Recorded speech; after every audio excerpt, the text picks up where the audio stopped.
The desert is quiet in northwestern New Mexico. Wind moves slowly through dry grasses and narrow canyon walls. Sunlight settles across pale stone and open sky. At first glance, this landscape feels empty, wide, harsh, and unforgiving. And yet, hidden within this arid valley, massive stone structures rise from the earth with calm precision. Walls stretch outward, rooms stack carefully, pathways align with distant horizons. From this silent place, a question begins to form, steady and unresolved. How did a complex urban center emerge in one of the driest regions of North America, thrive for centuries without rivers or farmland nearby, and then fade almost completely from memory? Chaco Canyon does not reveal itself easily. There are no towering ruins visible from afar, no dramatic skyline. Instead, its presence unfolds gradually. Long rectangular buildings appear along the canyon floor. Stone blocks fit together with remarkable accuracy. Open plazas create wide spaces between structures. The city feels measured, intentional, and deeply connected to its surroundings. This canyon cuts through a high desert plateau where rain is rare and temperatures shift sharply between seasons. Water flows only briefly after storms. Vegetation is sparse. Soil is thin. For much of the year, the land offers little comfort. At first glance, this seems like the last place where large communities would gather. And yet, Chaco Canyon became a center. The surrounding landscape plays a quiet role in this story. Low mesas rise along the canyon edges. Natural corridors guide movement. Distant mountains mark the horizon. These features create subtle pathways through an otherwise open terrain. Chaco sits at the heart of this system, positioned where travel routes, resources, and visibility intersect. From its earliest phases, the canyon shows signs of planning. Buildings align with one another across long distances. Walls follow consistent angles. Open spaces are carefully preserved. Nothing appears random. Each structure feels placed with purpose, but much remains unclear. No written records explain why this place was chosen. No surviving accounts describe how coordination was maintained. The stones speak only through their arrangement. As light moves slowly across these ancient walls, Chaco Canyon invites closer attention, not just to what was built here, but to how such order emerged in a landscape shaped by scarcity. Life at Chaco Canyon depended on solving one central problem: water. In this high desert, rain arrives unpredictably. Streams flow only briefly after storms. Long dry periods are common. Without careful planning, any large settlement here would struggle to survive. And yet, Chaco did more than survive. It expanded. Across the canyon floor and surrounding mesas, subtle systems reveal how this was possible. Small dams slowed runoff, shallow reservoirs captured rain, canals guided water toward fields and storage areas. Even natural depressions were shaped to hold moisture longer. These features were not dramatic. They blended quietly into the land, but together they formed a network that turned scarcity into stability. Agricultural fields stretched beyond the main buildings, following narrow floodplains and seasonal water paths. Crops were timed to short growing seasons. Soil was conserved carefully. Nothing suggests careless expansion. Instead, Chaco appears built on restraint and long observation. Within the settlement, space was organized with equal precision. Massive greathouses rose along the canyon floor, some containing hundreds of rooms. Their walls were thick, their corners were sharp, their alignment was consistent. Construction followed shared standards, repeated across generations. Between these buildings lay open plazas. These wide spaces guided movement and gathering. Paths connected different areas with gentle curves and straight lines. From above, the layout forms a quiet geometry, balanced, ordered, and deliberate. Materials were gathered from far beyond the canyon. Timber came from distant mountain ranges. Stone was shaped and fitted with care. Transporting these resources across dry, rugged terrain required planning that extended far beyond the canyon itself. Chaco was not isolated. It was connected. Roads radiated outward in straight lines, cutting across hills and valleys. Some led toward distant settlements. Others ended abruptly in open land. Their exact purpose remains uncertain, but their scale suggests intention rather than convenience. All of this required coordination.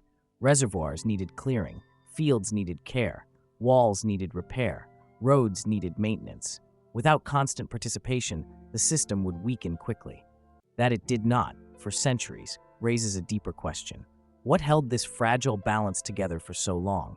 As Chaco Canyon reached its height, its influence extended far beyond the narrow walls of the desert valley. From this quiet basin, connections spread outward across hundreds of miles. Evidence of distant materials, turquoise, seashells, rare stone, and finely crafted objects, appears throughout the site. These traces suggest that Chaco stood at the center of a vast network, linking distant regions through movement and exchange. The roads that radiate from the canyon help reveal this wider system. Many are remarkably straight, cutting across uneven terrain with little regard for natural obstacles. They climb mesas, cross shallow valleys, and continue toward distant horizons. Some lead to known settlements. Others fade into open desert. Their purpose remains uncertain. They may have guided travel, coordinated seasonal movement, or structured long-distance connections. Whatever their role, they reflect planning on a scale rarely seen in this environment. Within the canyon, architectural patterns grew more refined over time. Buildings were expanded carefully rather than replaced. New rooms were added alongside older ones. Walls were reinforced. Floors were resurfaced. This layering created structures with deep internal histories, where earlier phases remained embedded beneath later ones. Orientation also mattered. Many major buildings align with solar and lunar cycles. Windows, walls, and corners correspond with seasonal movements of light and shadow. These alignments are subtle. They reveal themselves only through long observation. They suggest that time itself played a role in shaping the city's design. Despite its complexity, Chaco shows limited signs of rigid separation. Living spaces, storage areas, and gathering zones blend into one another. There are no clear boundaries marking exclusive districts. Access appears relatively open. Authority, if present, seems to have operated through coordination rather than enclosure. This balance between order and openness is unusual. Large centers elsewhere often display heavy fortification or rigid hierarchies. At Chaco, control appears softer, embedded in shared routines and repeated practices. But systems built on cooperation require stability. When conditions change, even carefully balanced networks can begin to unravel, and slowly, signs of strain began to appear. Over time, the quiet systems that sustain Chaco Canyon began to change. The shift did not arrive suddenly. There is no clear layer of destruction, no widespread evidence of violent collapse. Instead, the signs appear gradually. Construction slowed. Some great houses were no longer expanded. Maintenance became less consistent. Rooms were sealed rather than renewed. Pathways show reduced use. In an arid environment, stability depends on careful balance. Water availability fluctuated. Periods of drought became more frequent. Crop yields likely grew less reliable. When rainfall patterns shifted, even slightly, the delicate system that supported large populations would have felt the strain. Resource pressure may have increased. Wood for construction had to be carried from distant mountains. Food had to be produced across wide areas. As environmental conditions changed, sustaining these networks may have become more difficult. Long-distance connections weakened, movement slowed, the wide system that once supported Chaco gradually loosened. Social changes may have followed. A center built on shared participation requires continued agreement. If fewer people return to repair walls, maintain roads, and renew plazas, the system would not collapse suddenly. It would thin. Activity would drift elsewhere. The canyon would slowly empty. By the late 12th century, major construction had largely ended. Many buildings were left unfinished. Others were quietly abandoned. Wind and sand moved in. Walls weathered. Roofs fell. Silence replaced movement. Yet Chaco did not vanish. Its geometry remains. Its great houses still hold their form. Roads still trace ancient lines across the desert. The canyon continues to carry memory through stone, space, and alignment. And the central question remains, how did such a complex system rise in one of North America's harshest landscapes, and why did its balance finally slip away? Chaco offers no single answer.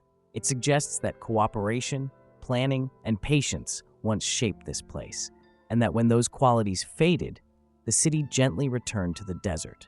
If journeys like this help you see ancient landscapes in a deeper way, you're welcome to like and subscribe. And what do you think mattered most in holding Chaco Canyon together for so long?